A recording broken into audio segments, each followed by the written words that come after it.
Alrighty, so a couple of months ago, I was on holiday with some friends, and one of the friends, we're going to call him Harry, really wanted to build streams of passive income. On this little holiday, two of us were already entrepreneurs. One of us had a day job, but also had a side hustle that was making some amount of passive income. And Harry was the only guy in this group who still had a full-time job and kind of felt a little bit bad about it because the rest of us were talking about business and ideas and this sort of stuff. And, a couple of days into the holiday, he was like, man, I really want to build my own streams of passive income. Now, if you're new to the channel, hello, my name is Ali, and I'm a former doctor turned entrepreneur and author. And this passive income thing has been a personal goal of mine since about the age of 13. And after many years of trying and failing to start my own businesses and build my own streams of passive income, eventually I got there and I was able to make enough money to be able to quit my day job. And now I kind of do this thing full time, and people always ask me for advice on how to make money, how to get rich, how to become financially free, how to make passive income. And so in this video, I'm going to tell you how this conversation with Harry went and some of the frameworks and ways of thinking about passive income that we talked about. And so if you're watching this and you have this dream of building streams of passive income, then I hope there'll be something in this video that could potentially help you.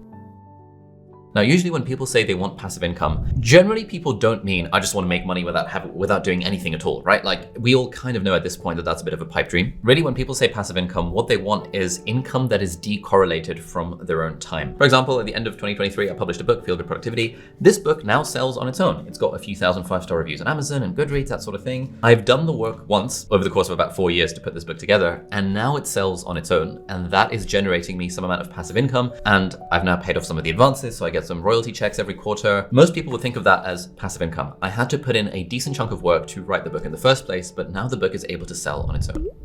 All right, so the first question that I asked this friend, Harry, why do you want the passive income in the first place? And after a bit of back and forth, Harry's answer came down to one word, and that was freedom. It's not that Harry really hates his job. Like, his job is totally fine. He's comfortable enough in his job. He just loves the idea of freedom. He sees the sort of freedom that me and some of our entrepreneur friends have. He loves the idea of having the freedom to do what he wants on his own terms, at his own schedule, doing work he loves with the people he loves, serving people in the way that he wants to, rather than feeling chained to an employer. Because even though he does sort of enjoy his job, if he could wave a magic wand and suddenly have enough money coming in each month, he would want to quit that job and follow his own passions. Maybe he would do some traveling. He likes the idea of continuing to work, but doing it part-time. Basically, it's all around this concept of freedom. And this, of course, makes perfect sense. This is a pretty reasonable motivation to seek out streams of passive income. Now, in these sorts of conversations, I like to ask if the person on the other end has a magic number in mind. And in this case, Harry's number was £10,000 a month. He felt that if he had £10,000 or $12,000 a month of passive income coming in, that would replace his salary because he was earning 6 figures working as a lawyer. And that would give him the freedom to travel and to maybe start his own business and maybe do some writing because he's interested in writing. And so this sort of £10,000 a month number was the thing that we were sort of focusing around in terms of our goal. Now, I want to zoom out a little bit.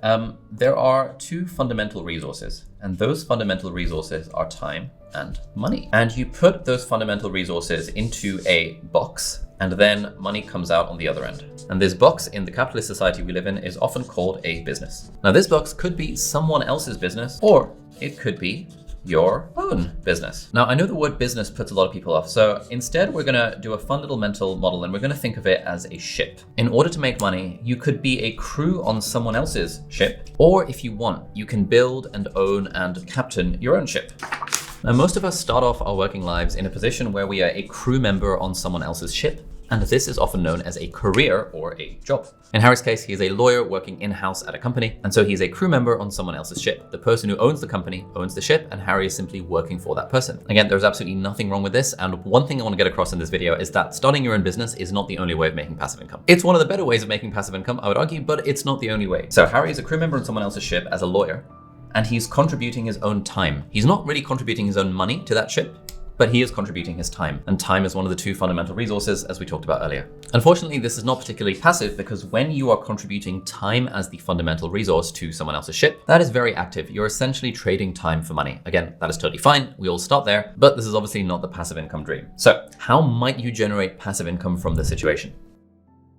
Well, in the context of this first path, being a crew member on someone else's ship, there are kind of two ways of generating passive income. The first is a savings account. This is where you lend money to your bank and you put money into a savings account. This is contributing one of the fundamental resources, i.e. your own money, and it's contributing it to someone else's business, i.e. your bank. You probably don't own your bank. I suspect if you're watching this video, someone else owns that bank. So you are contributing the resource of money to someone else's business. The bank is then investing that money and kind of doing stuff with it, and they are willing to pay you, I don't know, an interest rate of 0.3%. 3% or whatever it happens to be wherever you happen to be. Now, as you probably know, if you put money into a savings account, you're earning money on the money inside there, and therefore technically you're making passive income. You have generated income without having to do anything. You just contributed your fundamental resource of money to the savings account. The other thing you can do is you can open an investment account, and again, you can contribute your own resource of money to someone else's business. For example, in my case, most of my investments are in the S&P 500. This means that the money I've got in investments is split amongst the top 500 companies in the US, including Apple and Amazon and Tesla and Google and Facebook and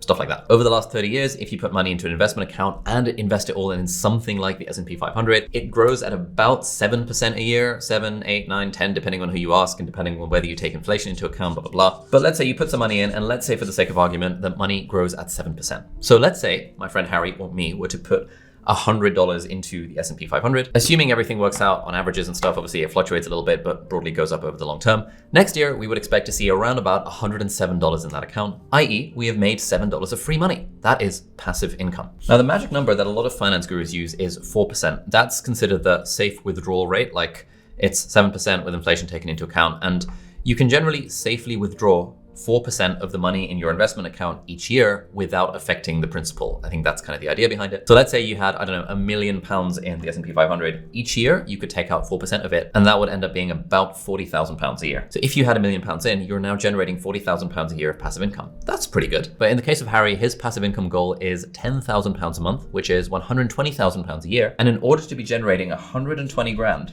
a year at the 4% withdrawal rate, he would need £3 million in his investment account. How long will it take Harry to be able to invest £3 million into his investment account? Probably a very long time, at least 10 years, maybe even 20 years, depending on how quickly he can get promotions at work. You know, this is actually a viable path to building passive income over time. This is what is often known as get rich slow. You're working within the context of a fairly stable and relatively high paying career. You are saving more money than you are spending each month. You're putting aside the money that you're saving into investments. You are investing them in other people's businesses, i.e. you're contributing the resource of money to someone else's ship. Those businesses that you invest in are growing, and therefore you are making some small amount of money in return for investing your money into those businesses. This is passive income. Now, in Harry's case, he was already doing a lot of this stuff. He already had some amount of money in a savings account, and he already had some amount of money in an investment account, because actually he had seen one of my videos from a few years ago called How to Invest for Beginners, and he basically followed the advice in that video, and then he had some money in investment accounts, which is totally fine. So he was making some amount of passive income. It just wasn't anywhere near enough his goal of £10,000 a month. Now, if you're at this point in the video and you are genuinely interested in how to actually make passive income, then one of the key skills you're going to need to learn during your process is the ability to automate things. And that is where the sponsor of this video comes in, which is Make. Make is an incredibly powerful automation tool that allows you to unlock the full potential in your tech stack by connecting various apps to build automated workflows. The nice thing about this is that you can do it visually, which means you don't need to learn how to code to build something incredibly valuable. If you actually want to make passive income, mostly the way you do it is that you have to make the income in an active way, and then you have to find ways to either automate or delegate the process so that it can become a little bit more passive. And so in our case, we use Make in our own social media analytics and marketing workflow to build together Instagram and Notion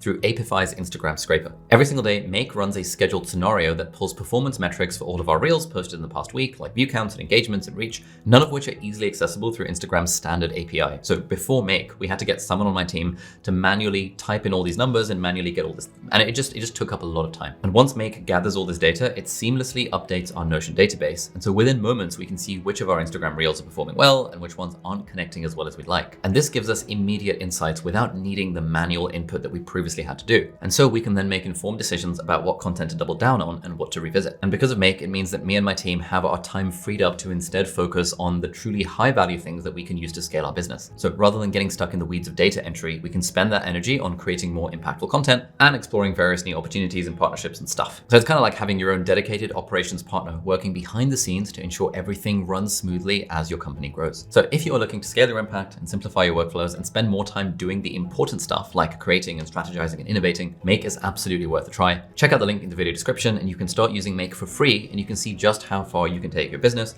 or your side hustle when everything is automated and connected together and working together flawlessly. So thank you, Make, for sponsoring this video, and let's get back to it. See, when you're working on someone else's ship, there is obviously a limit to how much money you can make, but there's also a limit to how decorrelated your own time can be from it. There are very few employers, for example, who only care about the results of your work. In a way, what your employer is doing is that they are buying your time. They're buying your time to work for 40 hours a week or whatever on their business. The business is generating some amount of value, some amount of money, and you are being paid a salary essentially in return for your time. That is obviously not an ideal state of affairs if you actually want to generate passive income, because you need to find a way of decorrelating the amount of time you're working from the amount of money that you're making. You could work in investment banking, or you could be a neurosurgeon and train for absolutely ages and make tons of millions, and then you could deploy those millions in the markets by investing in stock market index funds, etc., etc.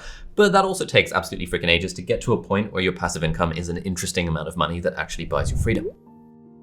And so that brings us on to the faster but higher risk method of generating passive income, which is to build or own or captain your own ship. And this is often regarded as starting your own business.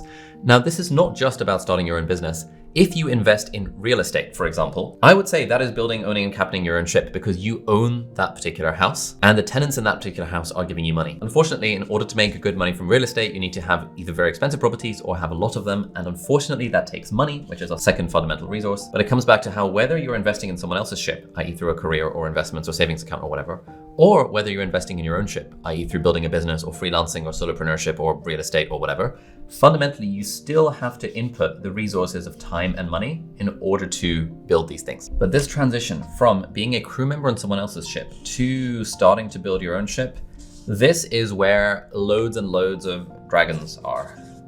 This is where the challenges come in.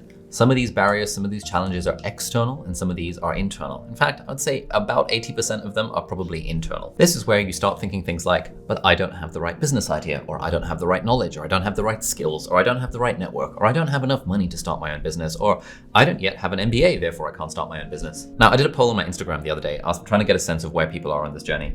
And around 9% of people were totally happy with their own day job. They were like, cool, I'm chill, I'm happy with a day job, I have no aspirations to start my own business. About 10% of people were doing this part-time already, and about I think another 10% were doing this full-time. But 71% of the audience, at least the audience that follows me on Instagram, want to start their own business someday, but haven't yet taken any action on it. That is an enormous amount of people. And I would say that number broadly mirrors when I do talks and stuff in real life and try and get a sense of who in the crowd wants to start their own business versus already has their own business. I kind of get the sense that around 2/3 to 3/4 of people in pretty much every crowd I give a talk in, they're in that position where they have a day job, they know they want to start their own business someday, but for 71% of them, there is something that is holding them back, some kind of barrier. Now, for a lot of people, that barrier is legitimately, I don't have the right idea. Like, I love the idea of starting my own business, but I just don't know what I would do. This is the position that Harry was in, and we're going to talk about how I coached Harry through the process. Now, if you are stuck in this position of, but I don't have the right business idea yet, I would refer you to Noah Kagan's excellent book, $1 Million Weekend, and I'm going to read out some of the stuff from this book. In chapter 1, he's got the Now, Not How challenge. Ask one person you respect for a business idea.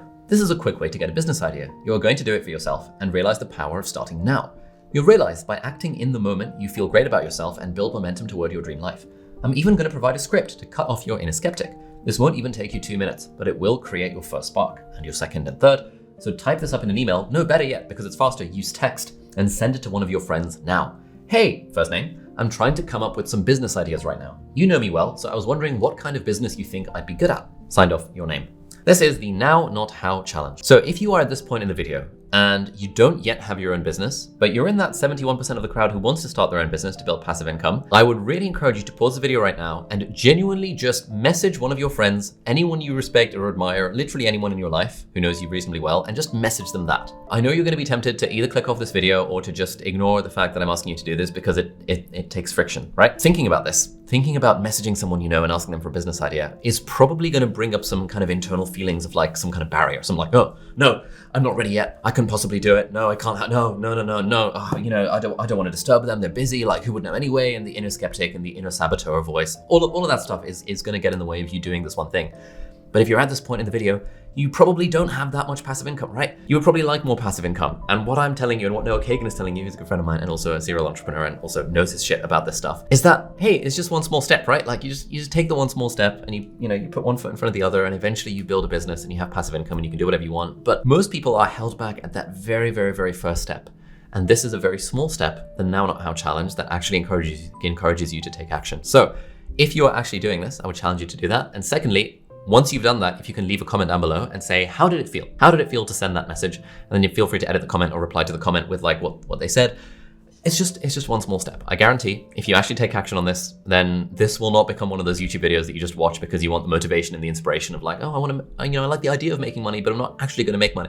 This is the sort of stuff that will actually help you. So that is the now, not how challenge. Here's a nice quote. Don't be afraid to act. Be afraid of living a life that seems more like a resume than an adventure. If you want more stuff on how to generate ideas, I have a video over here that talks all about this as a summary of Noah Kagan's book, $1 Million Weekend. You should also just read the book because it's a really, really good book. In particular, chapter 3 is the best resource I've ever found on the internet from reading about this sort of stuff around how to generate ideas for a business. And we're going to do a video about it at some point as well. But as a starting point, start with the now, not how challenge, and do grab yourself a copy of the book, $1 Million Weekend. And it will, I guarantee it will give you a firmware update that will give you the capacity to see business ideas where otherwise you might not have seen business ideas. Now, in a second, I'm going to tell you about the business idea that we landed on for Harry and how he got on with it. But before we do that, I want to kind of give some more context around this sort of stuff again. So we are assuming you are building and running your own ship. Great, fantastic. In order to make it succeed, you need some amount of knowledge and some skills. And obviously you need to invest time and maybe a little bit of money, but mostly time in building your own ship. The more knowledge and skills you have that specifically will help you with building your own ship, running your own business, the more leverage you'll have, which means that for the same input of time, you can get way more output out of it in terms of business growth or revenue or customer fulfillment or whatever the thing might be. Now, what kind of knowledge and skills do we need to have? This is something I think about a lot, but essentially you can basically boil a business down to 2 things, which is firstly, make a thing people want. You need to have something that people want. And secondly, you need to sell it to them. This is how pretty much every business under the sun works if you simplify enough. It is a thing that people want and then they are buying the thing. Now, this thing could be a product, or it could be a service, or it could sort of be content, but content is a bit of weird. Basically, like products and services, goods and services are like the 2 things that people want. And then we need to sell it to them, which is known as sales and marketing. That is really what a business is. So let's say your business is real estate. The thing that people want is a roof over their heads. You are purchasing the roof over their heads or like renovating it or whatever the thing is. In that case, it is a product. And you're either selling it to them for a profit by flipping real estate, or you are renting it to them, which is basically they're paying money to rent the roof over their heads. That is how that particular business works. Let's say you are me, for example. I'm a YouTuber and I make money in a couple of different ways. So firstly, you might be a customer of one of my online courses, like my life productivity system or my YouTuber Academy. In that case, I've made a thing people want, i.e. an online course on how to grow a YouTube channel or how to be more productive. And I'm simply selling it to them over the internet. Nice and easy.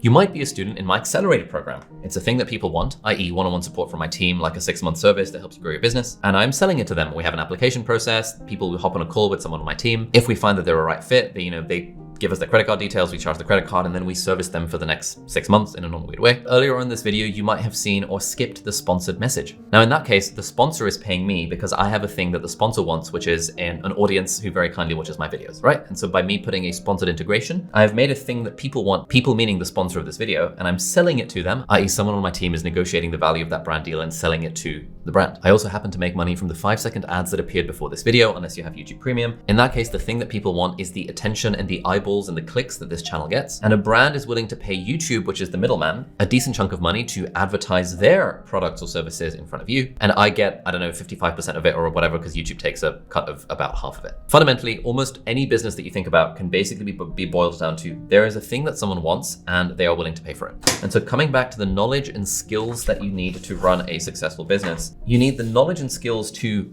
create things that people want, and you need the knowledge and skills to sell it to them. Now, the crucial distinction here is that when you have a job, you are mostly doing, I call this doing the work. Let's say my friend Harry, he's a lawyer. He is doing the work of law. He has the skill of being a lawyer and he is doing the work. When I was a doctor, I was doing the work of being a doctor. I trained in med school for 6 years and I have the skills of being a doctor and I'm doing the work. However, most jobs, unless you are specifically in sales and marketing, do not teach you how to win the work. This is winning the work. My friend Harry is a lawyer. He's not yet a law firm partner, and so he doesn't need to worry about bringing in new clients into the law firm. He just needs to worry about doing the work. However, if you want to actually earn loads of money within the context of a career, you have to switch from doing the work to winning the work. Let's say my friend Harry continues working in corporate law, and 10 years later, he makes partner at a prestigious law firm or any kind of law firm. What do the partners do? The partners, for the most part, it's not about doing the work. You don't make partner if you're just a really good lawyer. You make partner because you are winning the work. You are bringing in new clients into the firm. Let's say you make partner at McKinsey or Bain or BCG or a management consulting firm. Again, the reason they're paying you a stupid amount of money is not to make better PowerPoint slides than everyone else. The associates can do that. The reason they're paying you all the money is because you are winning more work. You are doing sales and marketing and you are selling the services of McKinsey or of your law firm or of your accounting firm or whatever the thing is. You are selling the services to new clients, i.e. you are bringing in money, you are winning the work. And this is something that I would love more people to understand around entrepreneurship, is that we think that entrepreneurship is about doing the work. You might think, oh, I do graphic design in my day job. I could just start a business where I become a freelance graphic designer or do graphic design for myself rather than, and it's like doing the work is in a way the easy part. Winning the work is the harder part, i.e. sales and marketing. Finding the people to buy your stuff is way harder than actually doing the stuff. What does this have to do with Harry and your passive income struggles? Well, the knowledge and skills. It's the knowledge and skills component. When you have a day job, you are getting some amount of knowledge and skills in doing the work. But what I would recommend you do is that if you really do want to go into this world of being the captain of your own ship and like building your own business or this sort of thing, you find a way on the day job to also develop the knowledge and skills to win the work. Now, there's a few different ways of developing those particular knowledge and skills. Firstly, there is passive consumption. This video is an example of passive consumption. You're just watching this video and I'm just sort of opining about what it means to build passive income and this sort of, you're passively consuming this video, hopefully slightly actively because you took action on that challenge earlier, but I suspect probably not. It's probably passive consumption. Reading a book is passive consumption. Listening to audiobooks, listening to podcasts about entrepreneurship, watching more YouTube videos about how to build a business, that's all passive consumption. That's totally fine, but it's level 1 of gaining the knowledge and skills around winning the work and potentially doing the work. Level 2 is where you learn the knowledge and skills of entrepreneurship by doing them in the context of your day job. So for example, if you can find a way to get closer to the revenue generation side of your business, if you can find a way within the context of your job to do the skills that it takes to win the work, try to get on sales calls, try and meet with clients, try and pitch clients new proposals or new concepts or new whatever the thing might be, depending on what your work is, the more you can get involved with the revenue generation side of your job, rather than simply doing the work, the more you're building up the muscles, the skill, the knowledge that will really help you in your entrepreneurial journey. But by far the best and scariest way of doing this is to actually just do it for your own business. This is why all these books about entrepreneurship, fundamentally what they're trying to get you to do is actually just take action, because there's only so much knowledge and skills you can develop in entrepreneurship by passive consumption and by just doing it on the day job. You'll develop way more skills by actually just taking the plunge, taking that first step and trying to build your thing on the side, trying to land your first client, trying to find a way to win the work in some degree. And so by building the knowledge and skills in that way, whatever business you start or whatever ship you end up building of your own is more likely to succeed because you've got the knowledge and skills. But of course, that should not be a reason to not take action on it, because of course, the best way to develop the knowledge and skills is to take action on the thing. Now I'm going to tell you about the business idea that we came up with for my friend Harry and how it went, but I have a call to jump to, so I will see you in just a minute. Alrighty, it is a new day and this video is absolutely all over the place. I need a haircut, but hopefully you are finding this useful so far. Apologies that the video is a bit all over the place, but you know, these conversations with friends, I'm trying to be somewhat as close as possible to what actually happened in real life with this conversation with Harry. And I was watching the footage from the previous day and I was like, it's a bit all over the place, but these sorts of conversations rarely are like structured and like, hey, that's a table of contents. The conversation sort of goes where the person takes it. And I'm trying to present it in a way that kind of mirrors what the conversation actually happened in real life, with a few extra embellishments to sort of explain stuff a little bit more. It's stuff that I wish I'd explained a little bit more in the conversation with Harry, you know, that kind of thing. So when it comes to the idea, we are essentially looking for something that is, this is a terrible drawing, and also this pen doesn't quite work. Let's try this again. Okay, so we've got 1 circle, 2 circle, 3 circle, 4 circle. Again, it's not quite what I intended to, but that's okay. What we're looking at is some sort of idea that's broadly in the intersection of some of these things. Number 1, what is the sort of stuff you enjoy? Number 2, what is the sort of stuff that you are good at? Number 3, what is something that could be useful to others? And number 4, what is something that people would be willing to potentially pay money for? And so with my friend Harry, we spent a bunch of time brainstorming like what could fit into these different categories. Now, the thing that we came up with after some amount of soul searching was the thing that Harry enjoys is writing.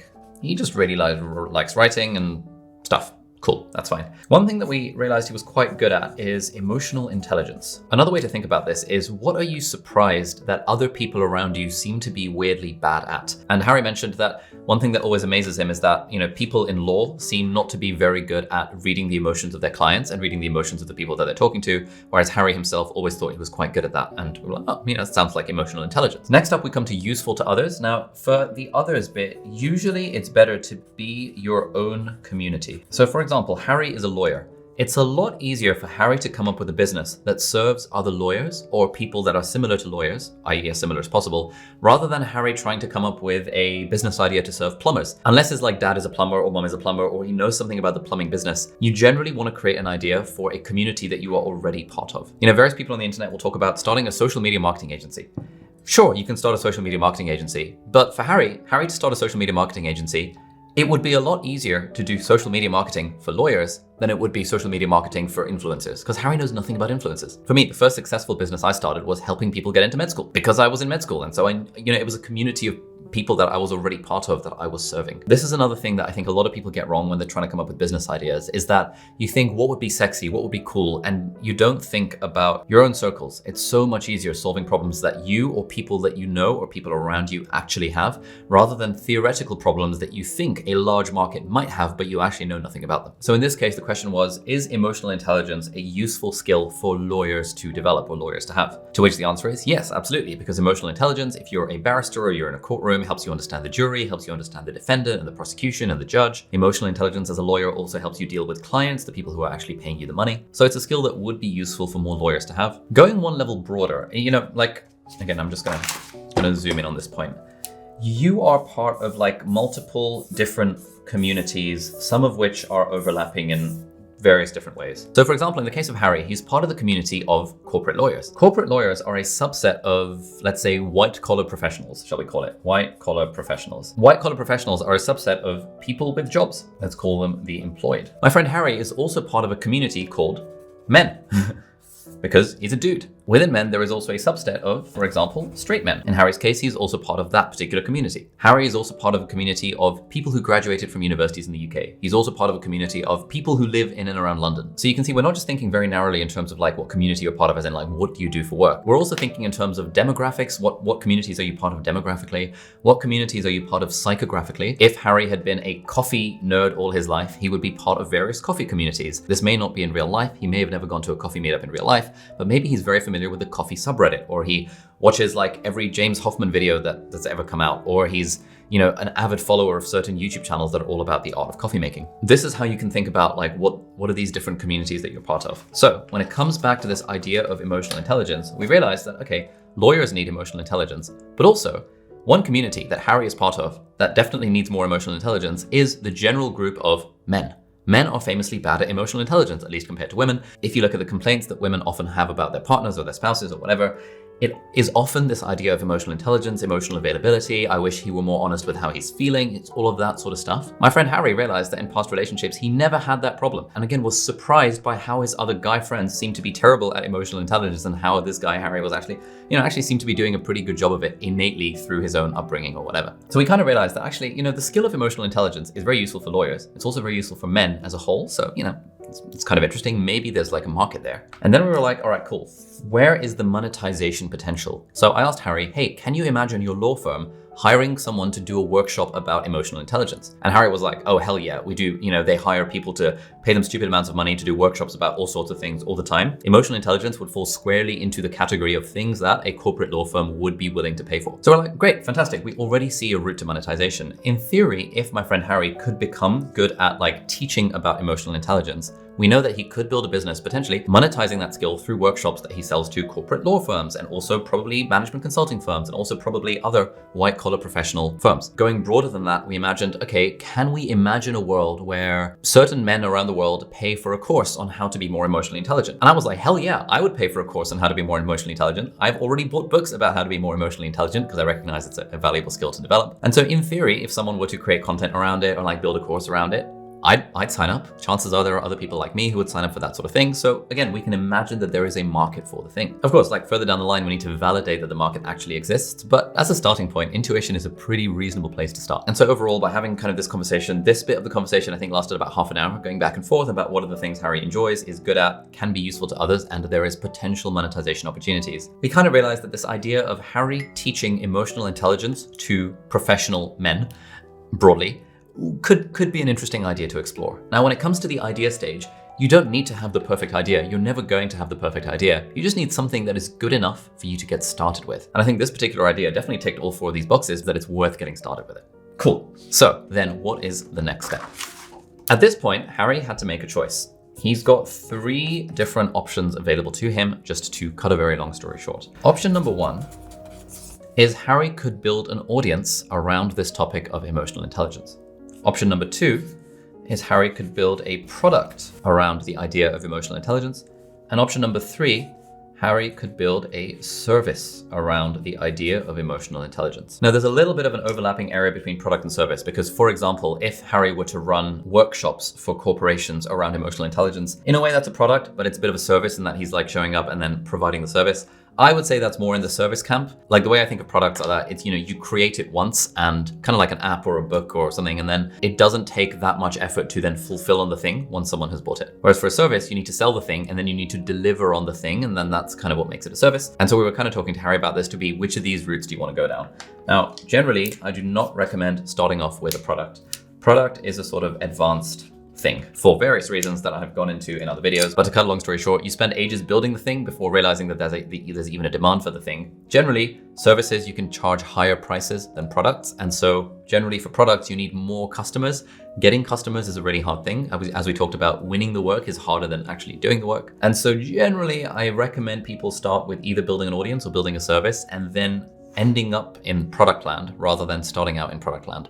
Obviously, this is a broad generalization. Your mileage may vary, but that's generally my approach. So essentially for Harry, we narrowed it down into these 2 business models. Do you want to do the audience growth business model first, or do you want to go down the service-based business model? The thing with the audience business model is that the audience business model is what we call a J curve, which is if you imagine a graph of like, these are your axes, and let's say this is, I don't know, plus revenue, and this is negative revenue, and this is 0. When you're starting off, you're actually in the red for a good amount of time because in order to build an audience, what do? You create free content on a public platform like YouTube or Instagram or LinkedIn or whatever, and you put out lots of content for free, and you hope that over time, enough people will vibe with your content because they discover it through the algorithms or whatever, such that you build an audience of people who know you, like you, and maybe trust you. And then at some point, when that audience gets to a critical mass, you could potentially create a product or a service to sell to that audience. You could potentially monetize through brand deals. You could monetize through affiliates. This is the sort of creative business model, but it takes a while to get that going. And that is why for the first potentially years, and I often think of this period as being 2 years long, you are putting in effort into the thing, you're putting in time, and maybe even you're putting in money into the thing, or at least you're foregoing money you could have gotten by just taking an extra shift at work. You're sort of negative in terms of the time and money you're putting into the thing, and you haven't yet seen any results. But the reason this is a J curve is because at some point you hope further down the line, you'll then be able to sell something, and then you'll go up, and then you'll be able to be profitable. This is roughly in the shape of a J, which is why it's called a J-curve business. Starting a coffee shop, for example, is a J-curve business because you have to start by renting the premises, which takes money out of your pocket, buying all the equipment, buying all the beans, etc., etc. You have to go negative in terms of the time and money you put into it before you start making any money at all. That's not to say that J-curve businesses are bad, but it's worth understanding what are the pros and cons of the business model that you're going after. The problem with building an audience is that monetization generally happens later. The benefit of building an audience is that you can start out very easily. So you can just make an account on Substack or make a YouTube channel or take my course, the Part-Time YouTuber Academy, or start writing on LinkedIn or making reels on Instagram or making TikToks. And the barrier to entry is basically nothing. Literally anyone in the world can start creating an audience. And loads of people in the world are indeed realizing this, which is why every year more and more people are trying to do this creator thing because they recognize the value of being able to build an audience. If you go down the service route, the idea is that you sell some sort of service, and ideally you want to sell things that you can sell for at least $2,000. It's not really out of thin air. This is sort of based on various conversations with entrepreneur friends, including my friend Daniel Priestley. I have a long ass podcast episode with him that kind of explores this world of higher ticket services. And what Dan Priestley recommends as a serial entrepreneur who has multiple service-based businesses is that you don't really want to be going less than $2,000 for the service that you're selling. The nice thing about a service-based business is that it's a non-J-curve business in that, let's say my friend Harry were to create, workshops for emotional intelligence for corporate law firms. They would pay at least $2,000 for that because, these sorts of firms pay way more than $2,000 for people to run workshops. I've been offered sometimes $20, $30, $40, and even $50,000 to do workshops for corporates. So $2,000 is basically nothing to a corporate law firm in London. Now, the nice thing about a service-based business is that you kind of make money from day one. As soon as you sell the service, that's the hard part, actually convincing them to buy the service from you. But beyond the effort you're spending trying to get the sale, you're not actually doing any work other than trying to land that client. You're not building a whole new product or anything. Like, you're selling the thing first, they pay you the money, and then you deliver on the thing, which means you're essentially not wasting work in terms of, doing work that may not pay off. And this is more like just sort of revenue goes up over time. The downside of a service-based business like this is that the sales process is very high friction. In that, my friend Harry would have to become a salesman. He would have to go to the people who are allocating budgets for corporate workshops for emotional intelligence and convince them that his workshop is worth doing and it's going to be great for their employees and it's going to add to the top and the bottom line, etc., etc. It's going to require him to do that sort of sales process. The other downside that people think to a service-based business is that it is inherently less scalable than an audience or product-based business. Generally, as a beginner, you probably shouldn't be worried about scale. It's, again, another mistake that holds beginners back, where they're like, oh, I don't want to do something that doesn't scale. At the start, when you're trying to work towards your own freedom, you kind of have to do things that don't scale. And you do, in many ways, have to trade your time for money until you get to a point where you can then automate it and then hire people to do it for you. And now a service-based business becomes passive income. It becomes more like passive income only once you've automated and delegated a big chunk of the process, but you have to put in a hell of a lot of work, which is why this is the opposite of passive income. A service-based business is very active income. We've talked about the downside of the audience business being that it's a J-curve, that you're in the negative for a while before you start making any money. But once you start making money, let's say you were to spend 3 years writing a book and now the book is starting to sell. That 3 years, I'm in the negative with the book because, the J-curve thing. But now this is, as close as one can reasonably get to passive income. Obviously, I'm still trying to sell the book by plugging in videos, by the way. Please buy my book if you haven't yet. But for the most part, at this point, the book sells by itself because, it's got a critical mass of reviews on Amazon and it's in bookshops and stuff. And so I don't actually have to be the one that's constantly peddling the book in order for the book to sell. So this is more passive income, but it's an advanced thing because unless you have an audience, it's very hard to sell a product, etc., etc. Anyway, all this taken into account, my friend Harry decided to go down the audience building route. He decided, you know what? I don't want to deal with the faff of trying to sell emotional intelligence workshops to corporates, even though I know it could make money. He just had too much imposter syndrome around it.